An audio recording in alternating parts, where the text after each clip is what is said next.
Ultrasound যদি কইতে বলতে যে এইরকমের আপনার বাচ্চা এইরকমের তো হেলা ডেলিভারি নর্মাল করাইতাম না, হেলে তো আমরা এখানে লই যেতাম।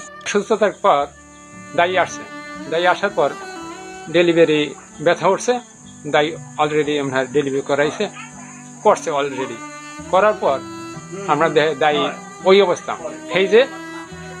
সেই যে ওইভাবে বেকা, আপনার বাম সাইড কান আছে ঠিক আছে, আবার চক্ষু একটা ফুল আছে, ডাইন সাইডের গালের চাপা এবং তাছাড়া ফেস কাটিং সব বামে চলে গেছে।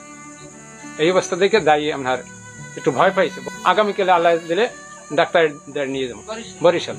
হে খুব চেষ্টা করে কম করছে, হ্যাঁ যে কোনোদিন হ্যাঁ দোষ হ্যাঁ কোনো এখানে কোনো নেই, তাই তার বোঝে না। আল্ট্রাসাউন্ড যদি কইতে বলতে যে এইরকমের আপনার বাচ্চা এইরকমের তো হেলা ডেলিভারি নর্মাল করাইতাম না, হেলে তো আমরা এখানে লই যেতাম।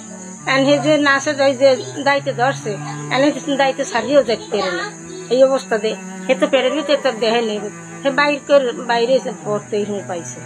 তারপর তো আমরাও দেখছি, এরপর হেও দেখছি।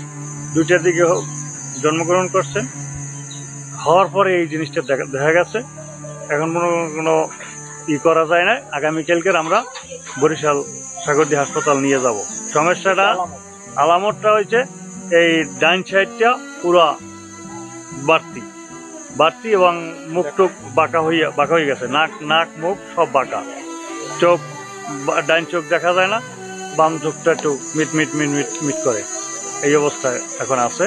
সমস্যাটা হয়েছে ডাক্তারে 3বার আল্ট্রাসাউন্ড করছে, কিন্তু ডাক্তারের পাওয়া উচিত ছিল যে বাচ্চা আপনারা হাসপাতালে সিজারে নেন বা নর্মাল ডেলিভারি হাসপাতালে নেন, কিন্তু বাচ্চার এই সমস্যাটা বললে এটা হাসপাতালে নেওয়া হইতো। কিন্তু তারা সবসময় বলছে যে নর্মাল হবে।